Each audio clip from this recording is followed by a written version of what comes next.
The scent of brittle vanilla and decaying leather was the only air Alara Vance ever truly breathed. It clung to her clothes, her skin, her hair, a permanent perfume of a life lived among ghosts. In the hallowed silence of the Boston Public Library's rare book archives, she was a surgeon of time, her delicate fingers tracing the faded ink of medieval manuscripts, mending the fragile spines of forgotten histories. Each careful stitch, each whisper-thin layer of Japanese paper applied to a torn page was an act of devotion, a way to impose order on the chaos of decay. Her world was a meticulously controlled diorama of hushed reverence and focused purpose, a sanctuary built from the very dust of the past. But this quiet control was a beautiful lie, a fragile dam holding back an ocean of silent desperation and a life suspended in waiting. If you want to know what will shatter this fragile piece, watch until the end. I invite you to subscribe to the channel and comment on where you're watching from. We continue. Alara Vance, at 23, moved with the quiet grace of someone trying not to disturb the world. Her colleagues saw her as a fixture, as much a part of the archive as the towering oak shelves and the faint scent of acid-free paper. She was the ghost in the machine of history, her presence defined by her absence of noise, of drama, of life. This meticulous, almost reverent control over her work was a direct reflection of a life that had spun wildly out of her grasp. Since her parents' death in a car accident 5 years prior, her existence had become a narrow corridor of responsibility, with walls built of duty and a ceiling heavy with financial strain. She mended the wounds on paper because she could not mend the gaping wound in her own life, or the ever-present sickness that shadowed her family. That shadow had a name, Clara.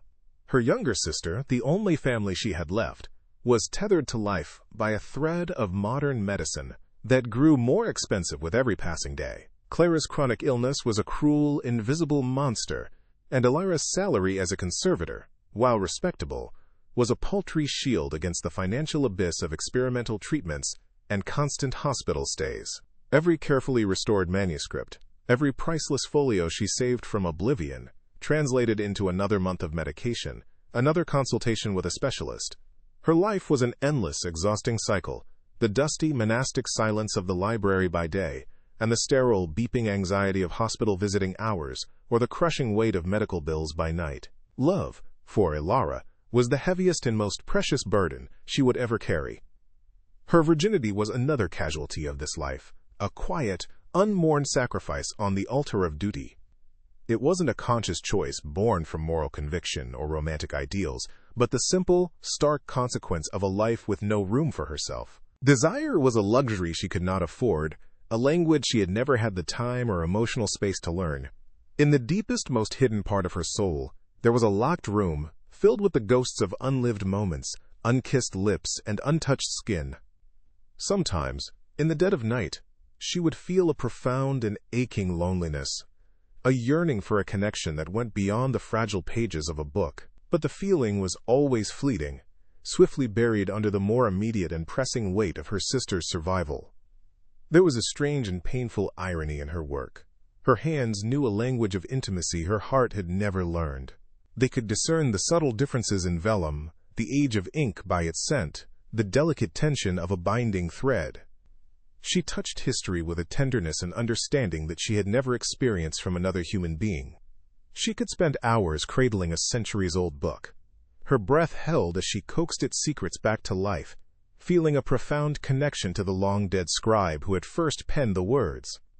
In those moments, the oppressive silence of the archive felt less like a prison and more like a shared confidence. But when she looked up, the silence would return to its true form, a vast, echoing emptiness that mirrored the untouched landscape of her own heart. From her perch at a large oak table near a high-arched window, she would sometimes pause and watch the world move on without her. She saw couples strolling hand-in-hand through the courtyard below, their laughter a faint, musical sound that couldn't quite penetrate the thick, leaded glass. She watched groups of students sprawled on the grass, their lives vibrant, chaotic, and blessedly normal. She felt no envy, no bitterness, only a deep, hollow ache of otherness.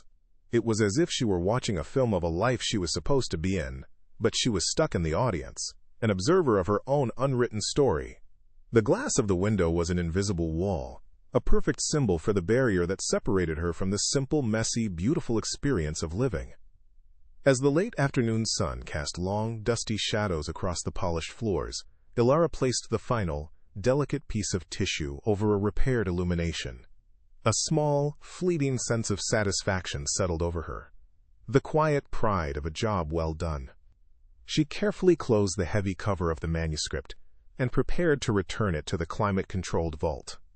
But a sense of dread, cold and familiar, began to creep into the edges of her calm. It was a premonition that often came at the end of a peaceful day, a reminder that her sanctuary was built on borrowed time. The phone in her coat pocket felt heavier than usual, a small, dark object that held the power to shatter her fragile world with a single ring. The silence was about to break. The journey home was a descent.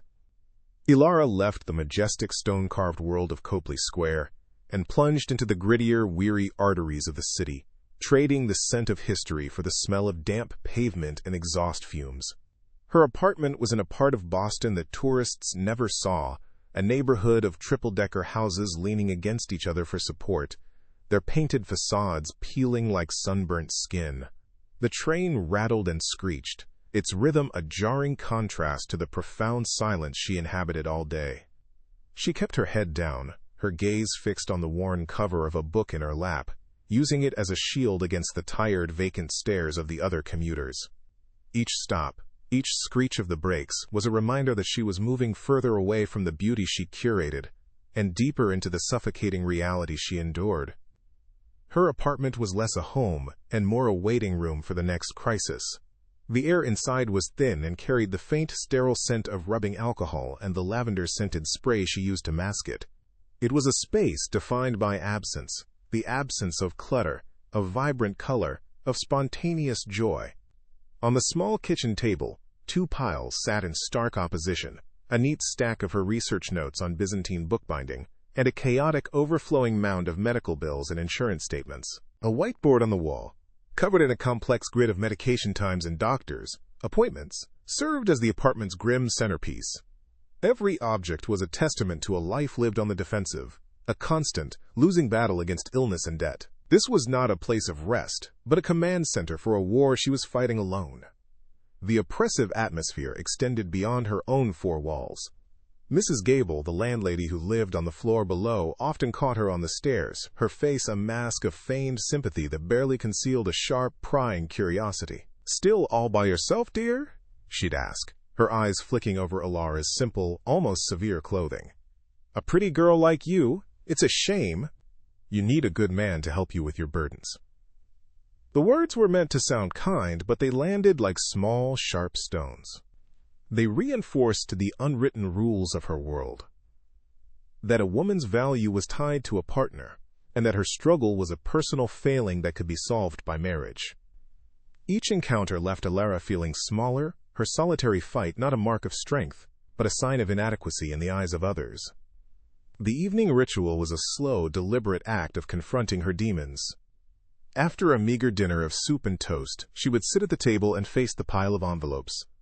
Her hands, so steady and precise when handling a fragile manuscript, would tremble slightly as she slid a letter opener under the flap of a hospital bill. The numbers blurred together, a dizzying cascade of charges for procedures she couldn't pronounce and medications that cost more than her weekly salary. The cold, impersonal language of the letters, final notice, past due, immediate payment required, was a form of violence, each phrase a blow to her already fragile sense of security. She felt a cold knot of panic tighten in her stomach, a physical manifestation of the crushing weight that was her constant companion. Sometimes, a photograph on the mantelpiece would catch her eye, pulling her back to a time before the quiet devastation. It was a picture of her parents, laughing on a beach, their faces open, and full of a light she could barely remember. Beside them stood a younger Ilara and a vibrant, healthy Clara, building a lopsided sandcastle. The memory was so vivid it was painful. The feeling of the sun on her skin, the sound of her sister's carefree laughter, the comforting strength of her father's hand. In those moments, the grief was a physical force, an undertow that threatened to pull her under. It wasn't just her parents she mourned. It was the loss of a future that had been promised, a life of ordinary happiness that had been stolen from her, and more cruelly from Clara. The weight of her sister's illness was a physical presence in the apartment, most palpable in Clara's small, meticulously kept bedroom. Elara had preserved it exactly as Clara had left it months ago when her condition worsened, requiring long-term hospitalization. The bed was neatly made, a worn teddy bear propped against the pillows. A collection of fantasy novels lined the shelves, their colorful spines a stark contrast to the grim reality of the present. Standing in the doorway, Elara would be overcome by a wave of protective love so fierce it made her ache. Every decision she made, every sacrifice, every moment of her own life she put on hold, was for the girl who dreamed of dragons and magic from a sterile hospital bed. This love was her only anchor, but it was also the chain that bound her. The pressure wasn't just financial, it was a moral weight inherited from a family that prized duty above all else. A weekly phone call with her Aunt Carol, her mother's sister, was a masterclass in passive-aggressive guilt. The conversation always followed the same script, a perfunctory inquiry about Clara's health, followed by a series of pointed questions about Elara's life. "Are you eating enough? You sound thin. You can't let yourself go, Elara. What good will you be to anyone if you fall apart?" The unspoken message was clear. Her own needs, her own desires, were a form of selfish indulgence. She was expected to be a martyr, a stoic, uncomplaining caretaker, and any deviation from that role was a betrayal of her family's memory and her duty to her sister. This relentless external pressure had cultivated a deep, internal conflict. A part of her, a small, rebellious voice she tried to silence, yearned for escape. It dreamed of traveling to Florence to study restoration, of sitting in a cafe with a friend and laughing without a knot of anxiety in her stomach, of feeling the simple, terrifying thrill of a man's hand in hers. But these desires were immediately smothered by a crushing wave of guilt. How could she dream of such things when Clara was fighting for her next breath? How could she want a life for herself when her sister's was so precarious? Her freedom felt inextricably tied to a tragedy she could not bear to imagine, and so she chose imprisonment, believing it to be the only noble path. Her routine was a cage built of her own design, each day a perfect replica of the last. Wake, work, visit the hospital, pay the bills, sleep. There was no room for spontaneity, no space for the beautiful, messy accidents of life. The world outside her narrow path felt distant and unreal. The vibrant pulse of the city, the changing seasons, the ebb and flow of human connection, it all happened behind a thick pane of glass. She was an observer, a ghost haunting the edges of her own existence. This self-imposed isolation was her shield, protecting her from desires that would only bring pain, and from a world that had already taken too much. But the shield was also a prison, and with each passing day the walls felt like they were closing in. As night settled over the city, casting the apartment into shadow, Elara would often stand by the window, looking out at the thousands of lights twinkling in the distance. Each light represented a life, a story, a world of possibilities she couldn't access. The profound loneliness of those moments was absolute. She was 23, and she had never been kissed, never held a hand with romantic intent, never allowed herself to feel the simple human ache of wanting. She saw her future stretching out before her, a long, gray road of sacrifice. She was being prepared not for a life, but for a long, slow disappearance, a fading away into the roles of caretaker and provider, until there was nothing left of Elara Vance at all. The call came on a Tuesday, a day no different from any other, shattering the library's sacred silence with a shrill digital scream. The voice on the other end was clipped, female, and utterly devoid of warmth, speaking the name Julian Thorne as if it were a foregone conclusion. Elara had heard the name before, of course. It was a whisper in the city's financial pages, a ghost story of ruthless takeovers, and a family fortune built from the ashes of public disgrace. The summons was not a request but a command, delivered with the chilling efficiency of a world that did not deal in pleasantries. She was told a car would be waiting. There was no room for questions, no space for refusal. As she hung up, the silence of the archive rushed back in, but it was different now. No longer a comfort, but a fragile membrane about to be pierced by an unknown force. The car that collected her was a sleek, black vessel of silent power, its windows so darkly tinted they seemed to swallow the light. It glided through the familiar streets of her Boston, transforming them into an alien landscape. Her worn wool coat felt coarse and out of place against the supple leather of the seats. As they moved from the historic, brick-lined streets of her world to the glittering, steel and glass canyons of the financial district, the social and economic chasm between her and Julian Thorne became a tangible presence. The vehicle finally pulled up to a skyscraper that seemed to pierce the clouds, a modern-day Babel of wealth and ambition.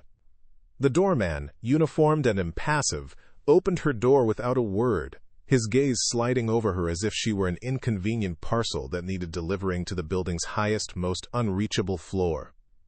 The elevator ascended in unnerving silence, a smooth, swift climb that made her stomach feel hollow. The doors opened not into a hallway, but directly into the heart of Julian Thorne's world. The penthouse was a monument to emptiness. Vast, floor-to-ceiling windows displayed the city below like a conquered territory, while the interior was a stark composition of white marble, polished chrome, and black leather. There were no photographs, no books casually left open, no sign of human messiness. It was a sterile, curated space, more art gallery than home. The only splashes of color came from priceless artifacts, an Egyptian sarcophagus, a Ming Dynasty vase, each isolated in its own pool of light, displayed with the cold, possessive pride of a collector who valued history only after it was safely dead and contained behind glass. He appeared from a corridor that seemed carved from shadow, his presence instantly commanding the vast space. Julian Thorne was taller than she had imagined, dressed in a simple, dark suit, tailored with such precision it seemed a part of him. His movements were economical and deliberate, but it was his stillness that was most unnerving. He stood against the panoramic view of the city, a silhouette of power, and when he turned, his eyes met hers. They were a startling glacial blue, and they held no warmth, only a sharp, analytical intelligence that assessed her in a single, sweeping glance. He did not smile or offer a hand. His voice, when he finally spoke, was a low, resonant baritone that matched the cold austerity of his home. "You are Elara Vance," he stated, not as a question, but as a confirmation of an asset acquired. Without another word, he led her to the center of the room, where a large, steel table stood like an altar. Upon it, laid out on a bed of white velvet, was the reason she was there. It was a medieval manuscript, its illuminated pages still vibrant with lapis lazuli and gold leaf, but it was grievously wounded. The leather binding was split, the spine broken, and a dark, ugly stain marred the corner of several pages. A wave of professional sorrow washed over Elara, momentarily eclipsing her intimidation. This book was a living piece of history, a soul captured in ink and vellum, and it had been brutalized. Julian watched her face, his own a mask of cool indifference, as she instinctively reached out, her fingers hovering just above the damaged cover, her touch hesitant, as if asking for permission from the object itself. Her fingers finally made contact with the cool, dry vellum, and a familiar calm settled over her. In this, she was the expert. This was her language. With a tenderness that was almost reverent, she traced the edge of a tear, her mind already cataloging the necessary steps for its repair. The air was thick with a tense silence as Julian observed her, his gaze fixed on the quiet intimacy of her interaction with the book. He saw the way her entire focus narrowed, her breath held, her expression a mixture of profound concentration and gentle empathy. He was a man who dealt in transactions, in power plays, and calculated risks. This quiet, selfless devotion to a broken thing was a foreign concept, a display of purity that felt both archaic and deeply unsettling to witness in his sterile, transactional world. He finally broke the silence, his voice laced with a cynical edge. "I'm told it's priceless. Tell me, Miss Vance, what is the price of a thing like this?" He was testing her, attempting to drag her from her world of art and history into his of numbers and ledgers. Elara looked up from the manuscript, her brown eyes meeting his icy blue ones directly. "Some things don't have a price, Mr. Thorne," she replied, her voice soft but firm. "Their value is in the story they tell, the hands that made them, the history they survived. You can't put a number on that." Her simple, earnest sincerity was not what he expected. It was a quiet act of defiance that hung in the air between them, creating a subtle shift in the atmosphere. He had expected a technician. He had not anticipated a believer. A flicker of something dark and ancient crossed his features. "Beautiful things are fragile," he murmured, his gaze dropping back to the broken book. "They inspire devotion, and then they are broken by a moment of carelessness. It is their nature." The words were ostensibly about the manuscript, but Ilara heard the echo of a deeper, more personal wound. It was the voice of a man who had loved something beautiful once and had seen it destroyed, a bitterness so profound it had become the foundation of his entire existence. In that fleeting moment, she saw past the billionaire, past the cold facade, and glimpsed a vast, desolate landscape of loss. It was a pain she recognized, a loneliness that resonated with the hollow spaces in her own heart, and it was far more intimidating than his wealth. He had built his empire on his ability to read people, to anticipate their moves, to find their weaknesses. But Ilara Vance was an enigma. She did not flatter him, as most did. She did not visibly tremble with fear, though he could sense her unease. She simply stood her ground, her focus unwavering, her quiet dignity an impenetrable shield. He found himself watching the delicate, sure movements of her hands as she examined the manuscript, and an unfamiliar curiosity began to stir within him. It was more than just a professional interest. It was a pull toward the serene, ordered world she seemed to inhabit, a world so starkly different from the chaotic violence of his own past and the sterile emptiness of his present. He wanted to understand the source of her stillness. As she began to explain the complex, painstaking process of restoration, her voice was a low, steady murmur in the vast silence of the penthouse. She spoke of Japanese paper, of wheat starch paste, of reteaching the vellum to lie flat. He listened not to the words, but to the passion that infused them. He had surrounded himself with objects, with beauty that was static and dead. But here was a woman whose entire being was dedicated to breathing life back into the broken things of the past. It was a purity of purpose that both infuriated and fascinated him. For Ilara, looking at the cold, wounded man before her, she felt a dangerous, unwelcome flicker of empathy. In the oppressive silence of his sky-high fortress, an invisible, fragile thread had been spun between two profoundly lonely souls. The first few weeks of her work were a study in monastic discipline. Ilara constructed a world for herself within the vast, sterile space of Julian Thorne's penthouse, a world that extended only as far as the edges of the steel work table. She used the manuscript as her shield and her sanctuary, pouring every ounce of her focus into the delicate task of mending its wounds. The rest of the apartment and its owner became a periphery she refused to acknowledge. Yet his presence was a constant, low hum beneath the surface of her concentration. She would feel his eyes on her from his office, a silent, assessing gaze that made the fine hairs on her neck stand on end. The oppressive silence of the room was different from the library's. It was not peaceful but predatory, coiled and waiting for a single misstep. The fragile truce of their professional distance was shattered by an accidental touch. While examining a particularly faded section of text, Ilara reached for a handheld magnifier on the table at the same moment Julian did. His fingers, long and cool, brushed against the back of her hand. A jolt, sharp and electric, shot up her arm, a current so potent it made her gasp and snatch her hand back as if she had been burned. She looked up, her heart hammering, and saw a flicker of something unguarded in his glacial blue eyes, a raw surprise that was almost immediately suppressed, replaced by his usual mask of cool indifference. He said nothing, simply picked up the magnifier and handed it to her, but the air between them was now irrevocably changed, charged with an awareness that neither of them could ignore. Julian began to break the silence, not with pleasantries, but with challenges. He would stand over her work, his questions like sharp probing instruments. "How much is the gold leaf in this illustration worth on today's market?" he asked one afternoon. "Do you think the monk who made this believed his piety would save him, or was he just a craftsman earning his keep?" He tried to deconstruct her reverence, to reduce the sacred object to a series of transactions and cynical motivations. Ilara, however, refused to be baited. She answered him with a quiet, unwavering sincerity, explaining the symbolic meaning of the colors, the devotion inherent in every brushstroke. "Its value isn't in its materials, Mr. Thorne," she stated calmly. "It's in the fact that it has survived. It's a testament to belief." A disquieting change began to take root within Alara.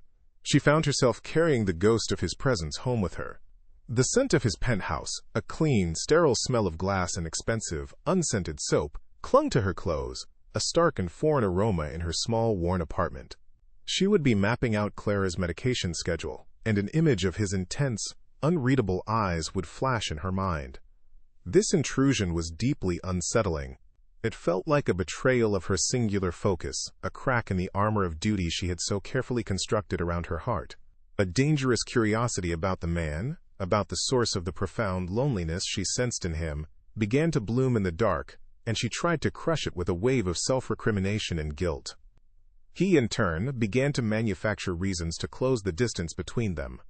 One evening he brought her a glass of water, placing it on the table so close to her hand that his knuckles brushed hers.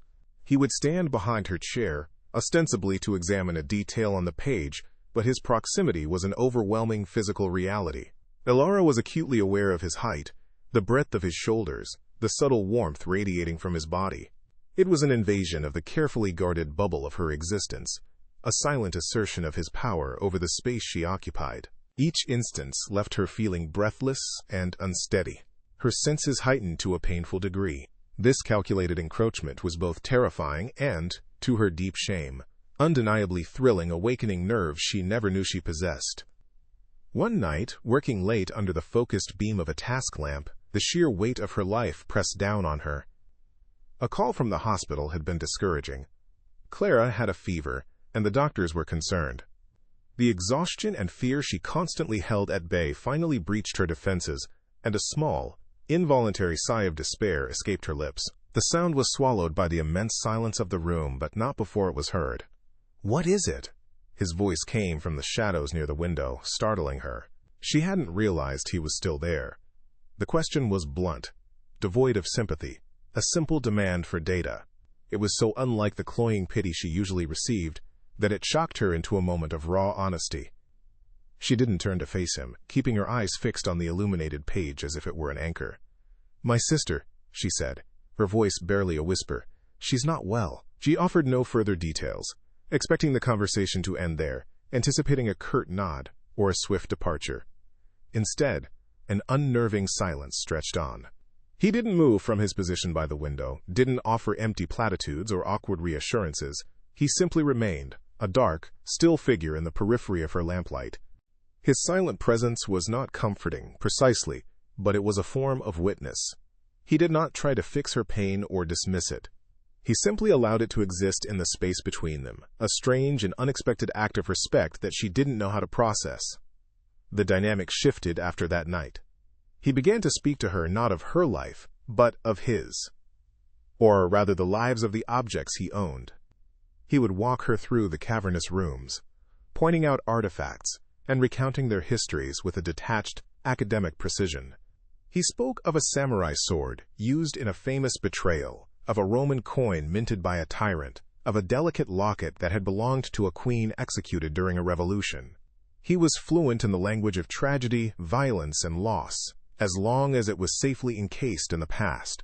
Alara listened, and a chilling realization dawned on her. This magnificent penthouse was not a home, it was a mausoleum, and Julian Thorne was its lonely, vigilant keeper, more comfortable with the dead than with the living. Her own body became a traitor. Desire, an emotion so foreign it felt like a sickness, began to stir within her. It was a slow, insidious awakening. She started to notice things she had no right to notice. The sharp, elegant line of his jaw when he was deep in thought, the way the fine fabric of his shirt stretched across his shoulders when he reached for something, the controlled power in his hands as he held a fragile porcelain cup. These observations would surface unbidden, sending a hot wave of shame through her. This man was her employer, a cold and ruthless figure who represented everything her life was not. Yet her long, dormant physicality was responding to him with an intensity that terrified her, a primal pull toward a danger she instinctively knew could shatter her. One afternoon, the light fading outside the great glass walls, she was so lost in studying a particular brushstroke that she didn't notice him enter the room. When she finally looked up, her mind still lost in the 15th century, she found him standing across the room, simply watching her. Their gazes locked, and the vast space between them seemed to shrink, charged with a sudden, palpable energy. There was no artifice in his expression, only a dark, knowing intensity that stripped her bare, as if he could see the secret, shameful thoughts she harbored. The silence stretched for a beat too long, a silent acknowledgement of the unspoken current that had been building between them. It was he who finally broke the contact, turning his head slightly, but Ilara felt the impact like a physical touch. The moral dilemma she faced became a constant, agonizing presence. To feel this burgeoning attraction was a profound betrayal of her life's singular purpose. Every moment spent thinking of Julian Thorne was a moment stolen from her devotion to Clara. Her existence was defined by sacrifice, a deliberate and necessary emptying of herself for her sister's sake.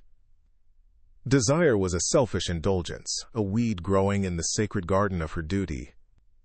This man, with his cold heart and his world of sterile, transactional beauty, was a threat to her very soul. He represented a temptation to want something for herself, a path that led away from the noble suffering she had accepted as her fate. She resolved to extinguish the feeling, to rebuild her walls higher and colder than his own. Her quiet withdrawal, however, had the opposite effect. It seemed to intrigue and provoke him. Where she sought distance, he imposed proximity. He began to critique her work with a new, almost personal intensity. Standing so close, she could feel his breath stir her hair as he leaned over her shoulder. He started asking her questions about her own life, questions she skillfully deflected. "Have you traveled, Miss Vance?" he inquired one day, his voice a low murmur. "Have you seen the scriptoriums in Italy where books like this were born?" The question was a casual cruelty, a pointed reminder of the world she had access to only through the pages she mended, a life of freedom and experience she could never afford to claim as her own. He found her late one evening, not at her work table, but pressed against the floor-to-ceiling window, her forehead cool against the glass. She had just ended a fraught phone call with Clara's nurse and was watching the distant, glittering lights of the city, feeling an isolation so profound it was a physical ache. He came to stand beside her, so close their arms brushed. The contact was feather-light, but sent a tremor through her. "From up here they look like scattered diamonds," he said, his voice softer than she had ever heard it. "But when you're down there, you realize each light is its own prison." His unexpected poetry, the bleakness that so perfectly mirrored her own, cracked through her carefully maintained composure. The shared moment of melancholy was a disarming truce. For the first time, she saw him not as a figure of immense power or a potential threat, but as another soul trapped behind glass. The revelation emboldened her to speak her own truth. "They're not prisons," she whispered, her gaze still fixed on the horizon. "They're just waiting for something to happen." The words were a confession, an admission of the suspended animation that defined her own existence. A hope so fragile, she had never dared to speak it aloud. The quiet vulnerability of the statement hung in the air between them, a fragile bridge built across the chasm of their different worlds, connecting two disparate forms of profound loneliness. Julian turned his head, his full attention now on her profile against the city lights. He saw everything in that moment, the exhaustion she fought to conceal, the deep well of sorrow in the slight downturn of her lips, and the stubborn, resilient spark of hope she had just confessed. He was a man who had systematically purged emotion from his life, who treated connection as a liability. Yet, the raw, unguarded sincerity of this quiet woman was a force of nature he had not anticipated.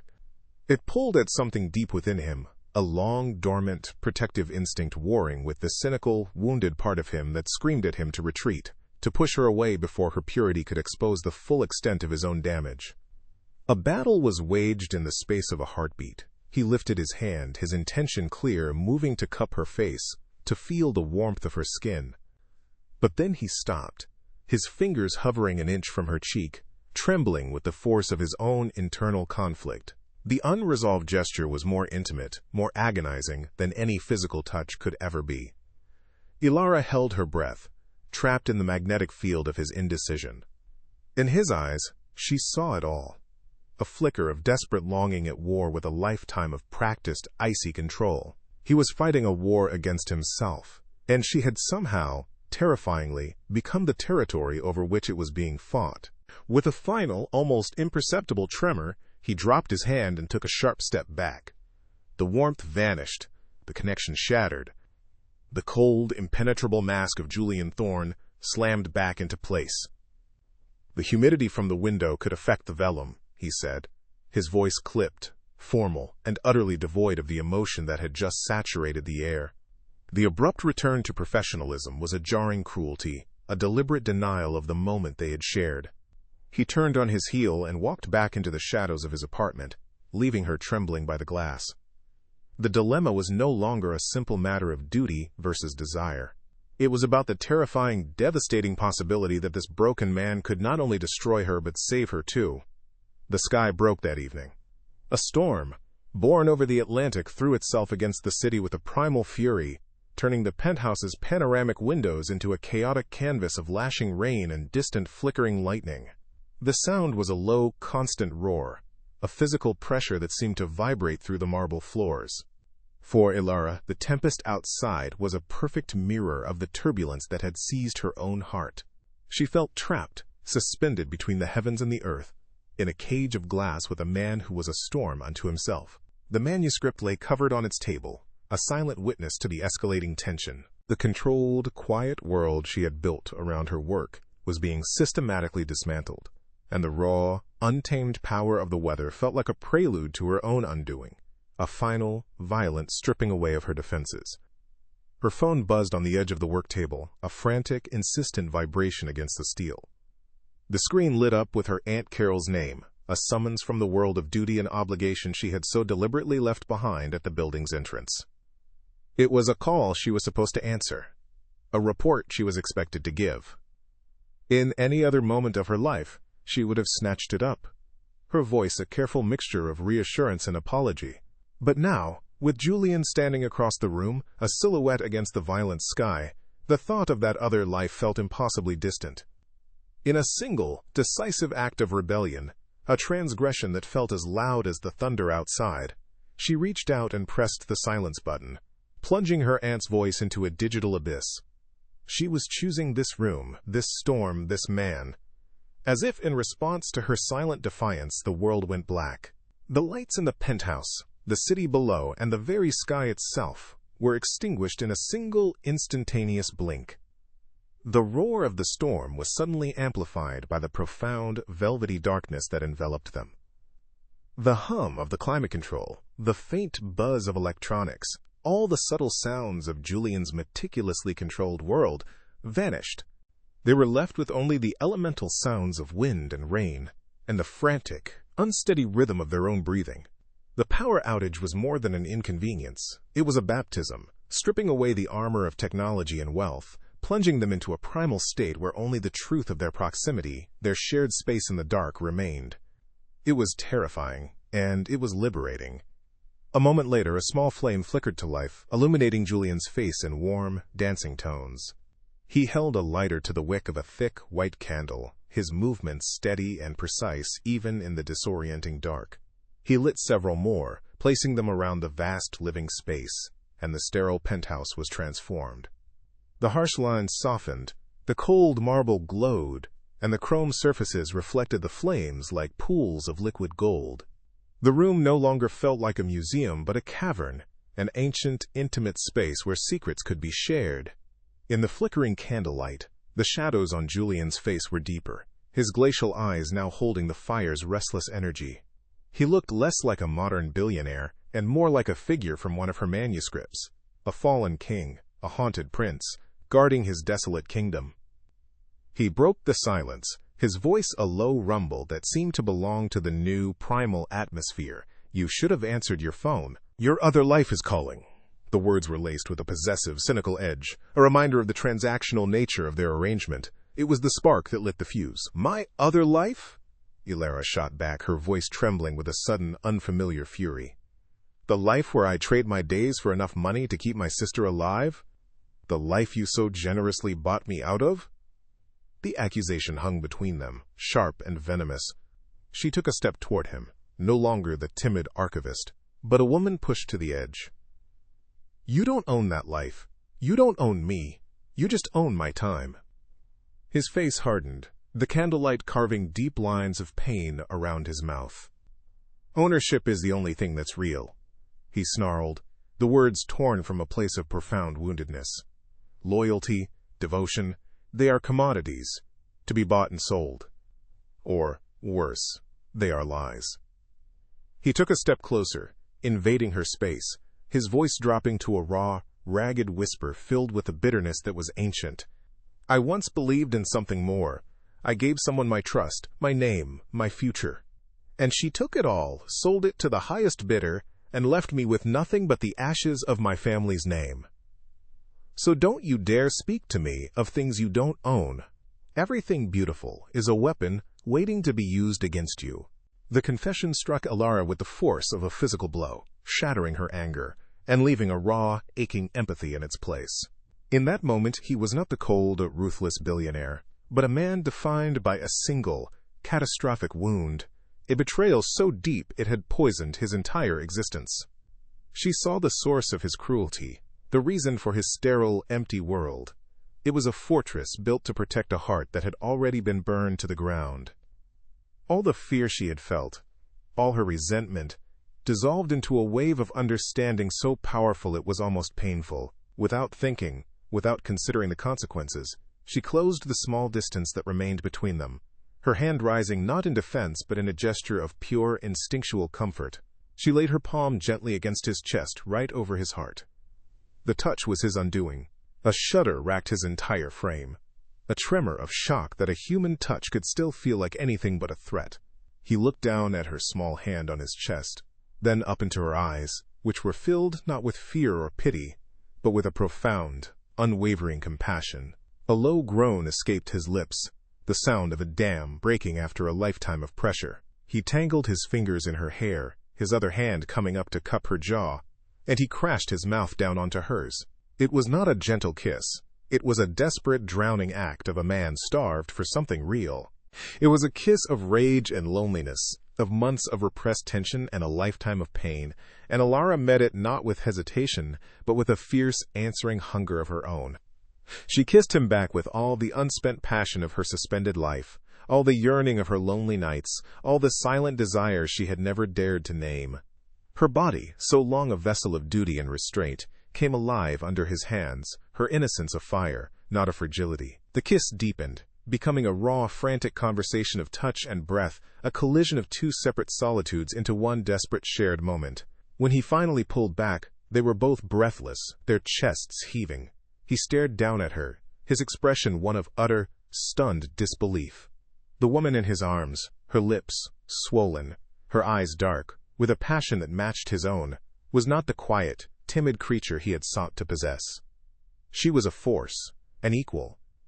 He traced the line of her jaw with a trembling thumb, his gaze searching her face as if seeing it for the first time. The storm raged on outside, but in the flickering, intimate candlelight of the penthouse, the world had been reduced to the charged space between their bodies. The cynicism in his eyes was gone, replaced by a raw, terrifying vulnerability and a dawning, incredulous awe.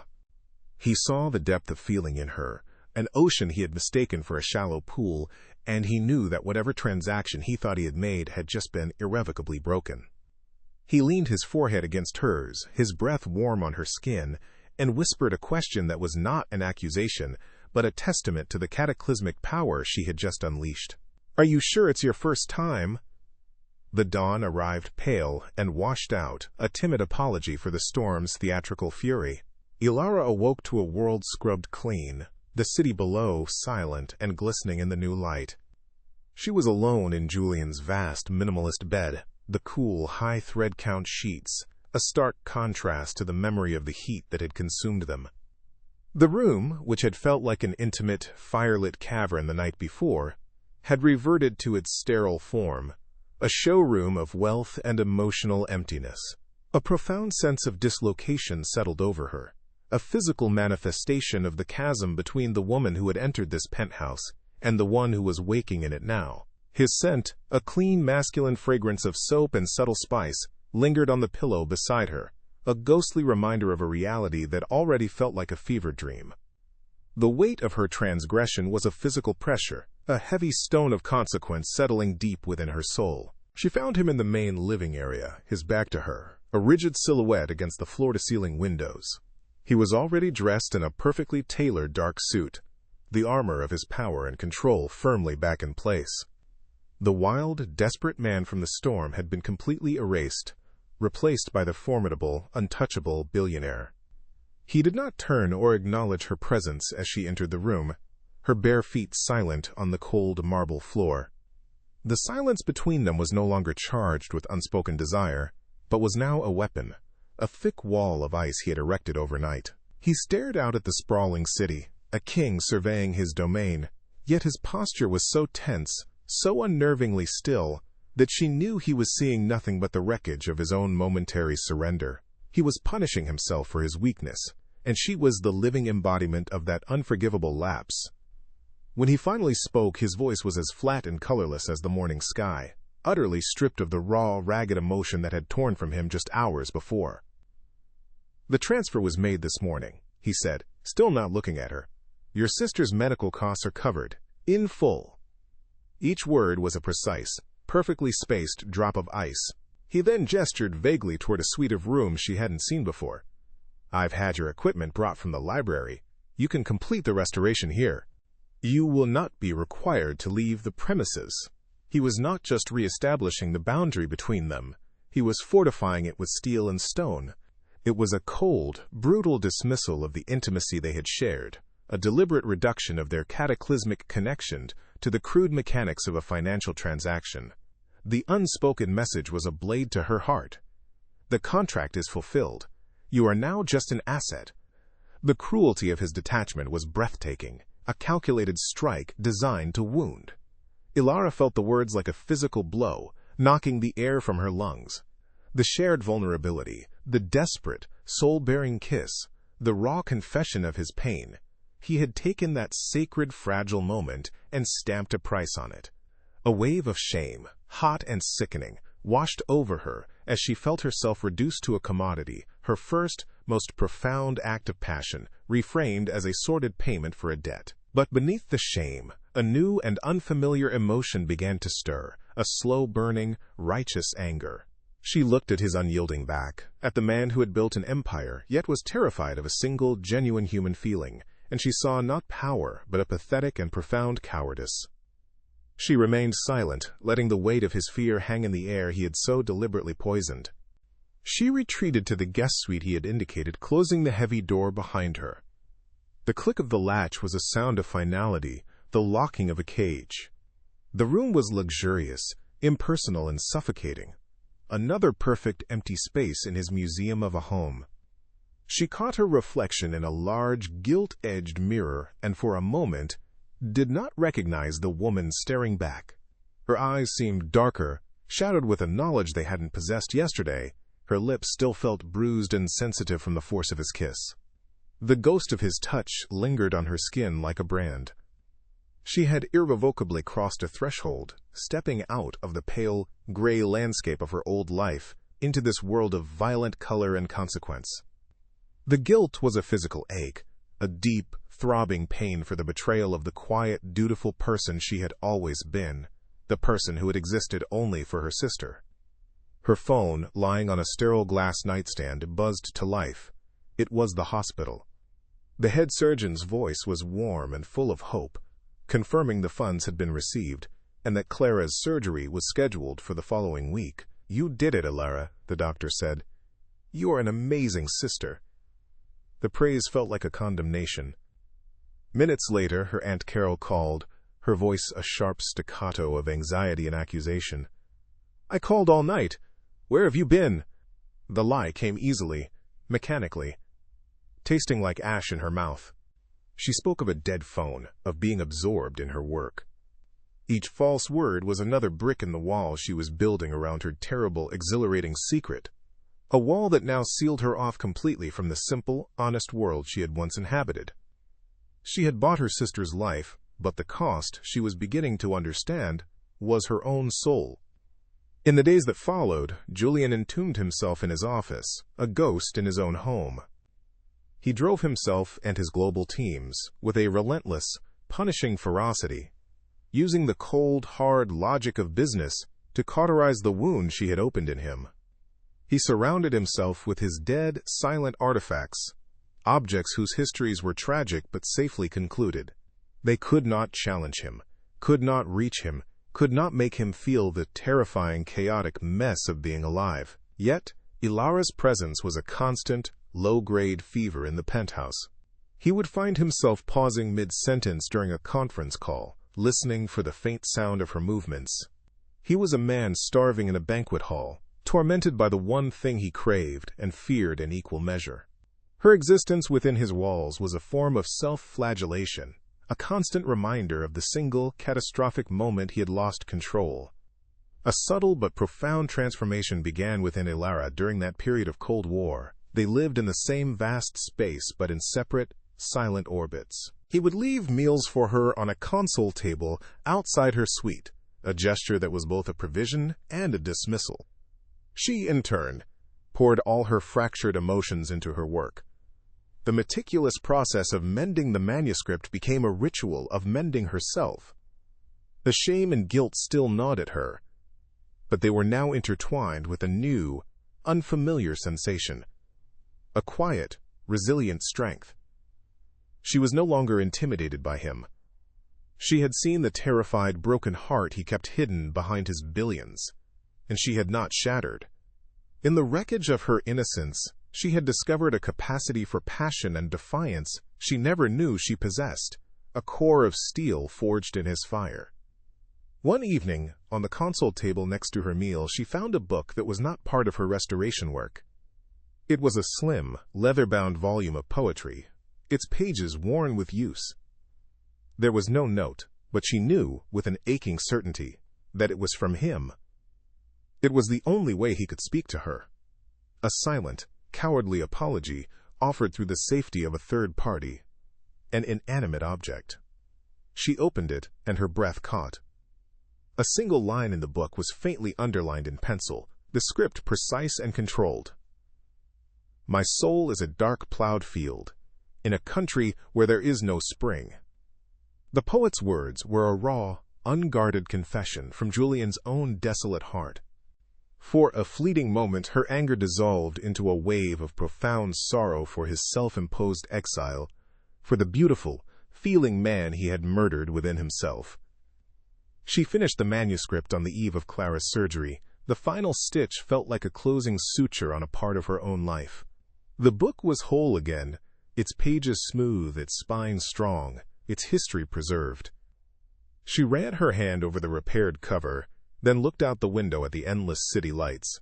She had held up her end of the bargain. Her sister would live. The idea of remaining here for a year as his companion, a living artifact in his cold, silent world, now seemed an impossible, unbearable sentence.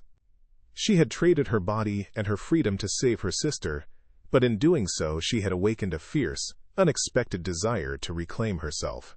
She would see Clara through her recovery, and then she would walk out of this glass cage and never look back.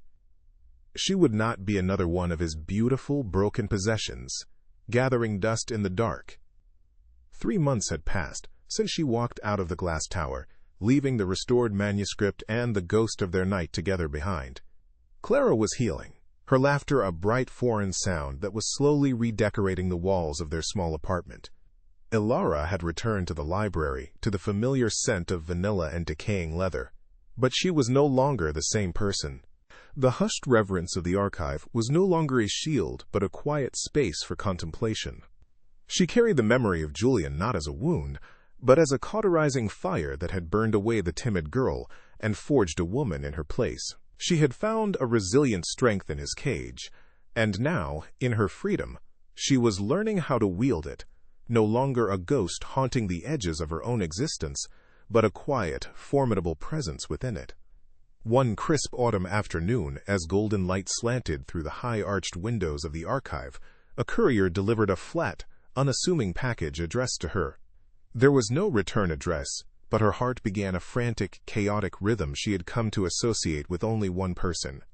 Her hands, so steady when tracing the fragile lines of history, trembled as she carefully sliced through the packing tape. Inside, nestled on a bed of black velvet, was not a letter, not a jewel, but a single breathtakingly beautiful page from a medieval manuscript. It was an illuminated letter, E for Elara, entwined with delicate, golden vines. Tucked among the leaves was a small, almost hidden painting of a nightingale, a bird fabled for singing in the darkest hours of the night. It was an artifact of impossible value, a piece of history he had sacrificed, a message sent in the only language he trusted. Beneath the ancient vellum, a small, stark white card lay waiting. On it, in his precise, controlled script, were only 3 words. It was priceless.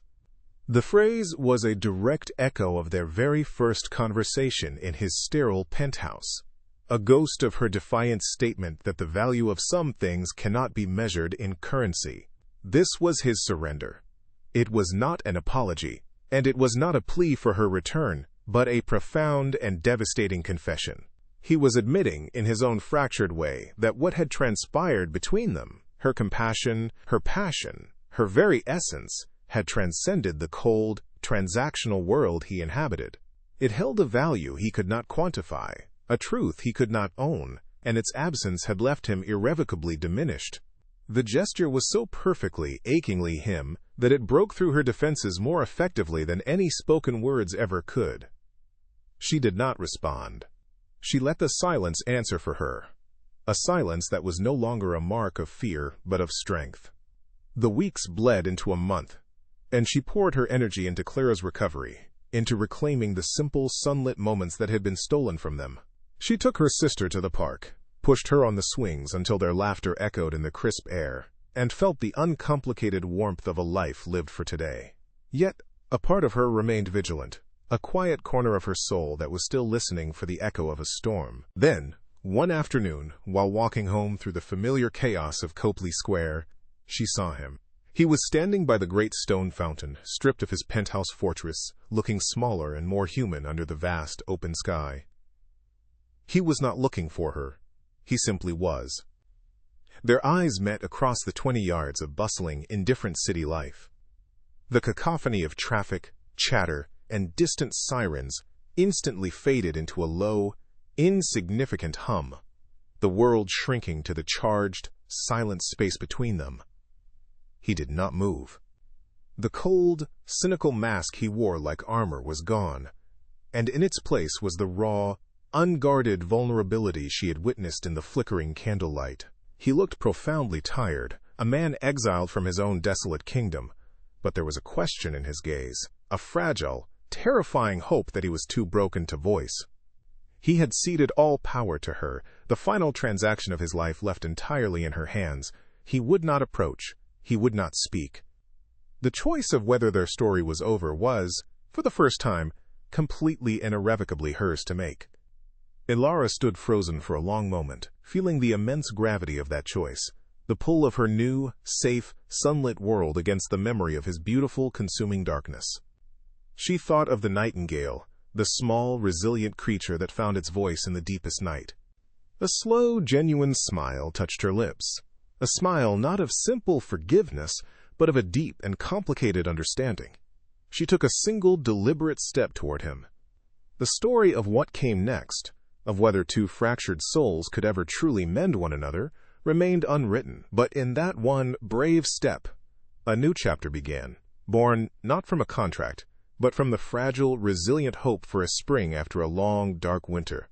If you believe in the power of a single step to change a life, subscribe to our channel, share this story with someone you love, and let us know in the comments what you think happens next.